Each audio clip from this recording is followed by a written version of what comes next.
now. I bet. Ladies and gentlemen, we are gathered here for a parley among the Empire of Japan and the Great Imperial Commonwealth of Poland and Lithuania to discuss peace terms of the ongoing war which has happened and ravaged for the past 3 years, with hostilities existing for many more. We have invited a delegate far from the Far East, from Japan, to come to Warsaw, our great city, to give us why the great empire of Poland and Lithuania, under the suzerainty of the Bourbon dynasty, ought not to take its maximalist demands and ought to allow the state of Japan to continue existing in its present state. You have the floor, gentlemen. Thank you.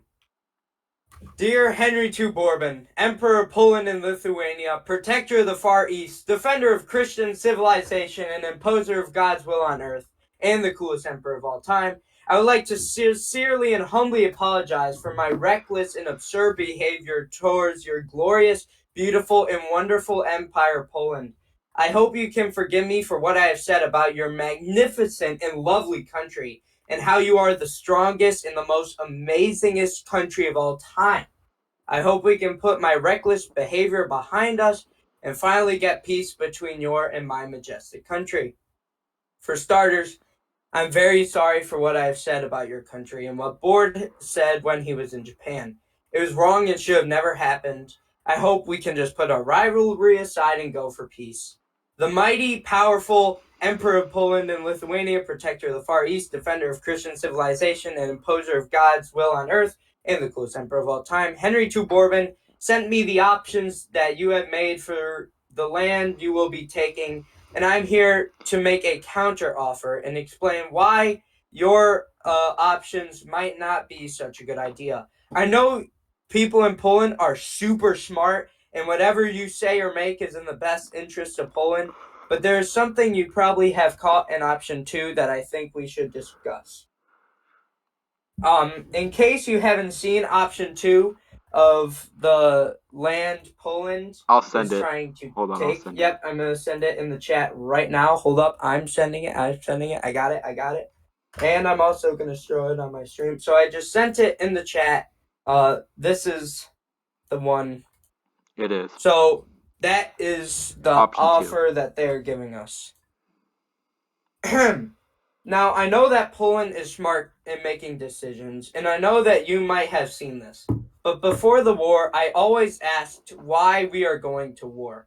And almost every time I asked, I got the response, because you are a threat. I will admit that I did threaten Poland, and I was a threat, and I'm sorry for that.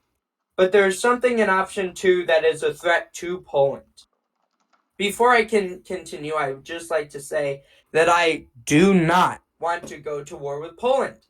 I know the things I have said in the past about going to war, but when I was faced with war, I realized that I didn't want to do it. I don't want to go to war with Poland or any of its allies or any other country in Europe or with any country at all. I want Japan to be a peaceful place where we can trade, do agriculture, and have an overall good and pleasant time. Though looking through option 2, I realized that there could be a potential threat if there ever might be one. I don't know what you want Japan to be or how it should be, but I only assume that you want the best for your country and not to be threatened. But if you take Tokyo, you could always have a target on your back. Even though I don't want to go to war, we could always have a war justification. I don't want you to feel threatened by us because we just want to live in peace and make Japan the best we can. So here is my counter offer for this. So I will be sending it in the chat right now. I know that Poland is super smart, like I said, and I know that they have the best interest for what is in Japan. And I hope that with this offer that I am giving, you can understand that I really do want to make peace. I don't want to have any war justification over you. I just want to live a happy life in Japan, help others around me. Maybe we could even do like a little trading system. And I just don't want to have a war justification on you ever. And if you take Japan forever, or not Japan, if you take Tokyo forever, then you will always whether I want it there or not, have a war justification and target on Poland's back. So, please, you and your smart team with all of your intelligence and all of the things that you do for the great country of Poland, please consider my offer and please, hopefully, we can come with some peace to it so that both parties will be great. Glory to the Kingdom of Poland and Lithuania, and obviously, long live Henry II Bourbon, Emperor of Poland and Lithuania, protector of the Far East, defender of Christian civilization, and imposer of God's will on earth, and the coolest emperor of all time. Thank you. The Emperor of Japan forgets himself when speaking to his betters. He thinks himself worthy of speaking and making his own offer when he has been defeated thoroughly. His troops are encircled in southern Honshu, starving to death, with no hope of resupply. The great French Navy and the Polish assisting occupying forces have been gracious and kind to the Japanese, of whom have provoked us. The cost of sending such a large force across the world in order to combat this Far Eastern threat has been a great one that must be repaid. The Japanese think themselves worthy of, the Japanese find themselves in a position that they themselves even recognize as precarious.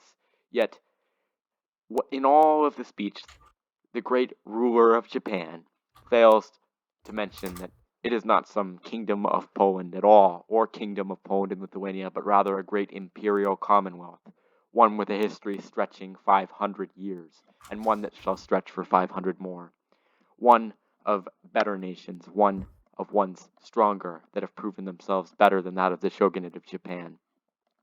Furthermore, a point made by the Japanese delegation is that in such an offer as made initially, there would be a permanent war justification that would be up to you to use. By saying that you want to save me from what you'll do to me if I don't agree, you walk yourself in. You making more threats that you cannot support, that your country cannot support, that your country will not support. Yet mine has all the means to back up that which I say. The ruler of Japan also finds himself as thinking he is worthy of having a higher title than that of the Emperor of Poland and Lithuania. He thinks himself worthy as an emperor, yet he is little more than a local landlord, a landlord allowed to exist by the benevolence of the Polish-Lithuanian Commonwealth.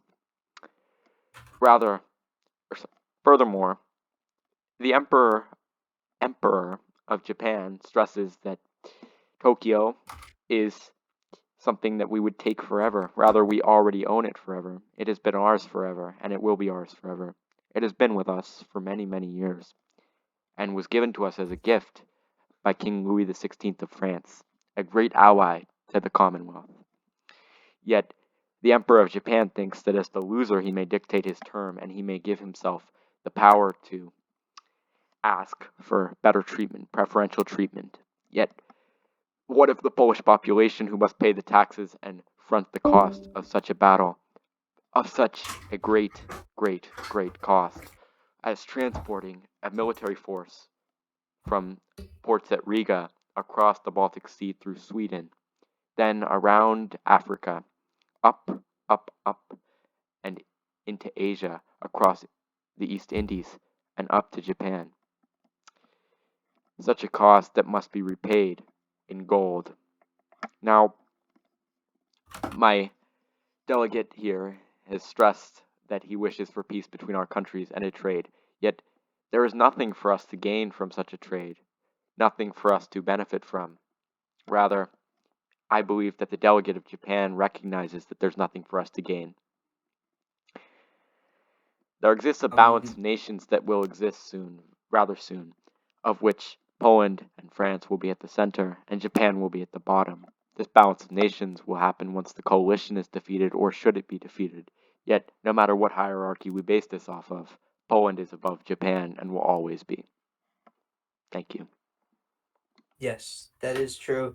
And so my offer is declined by It is not your... declined, it has not been voted on by the same. Unlike the feudal emperor of Japan, the Polish-Lithuanian Imperial Commonwealth is one of republican principles, of which one of them is legal voting by representation, something you fail to understand as a despot. See, I apologize. yes, Excuse me? yes. Can I speak? Who is speaking? How much money you got? Who's speaking? I got like 5.5 blocks of gold. Who is speaking? Who dares find themselves speaking without the authority of the great emperor of Poland and Lithuania? Someone who thinks himself better than he is, and someone that ought to leave the presentation. Something that you fail to recognize, Emperor of Japan, is that something you fail to recognize, Emperor of Japan, is that the Commonwealth is one of representation and one that will be voted on. Your offer has not been declined yet, but expect that it will be for such an insult to our nation. Thank I you. apologize, and I hope that you will forgive me. You are not forgiven. You are not excused. You are dismissed. Thank you.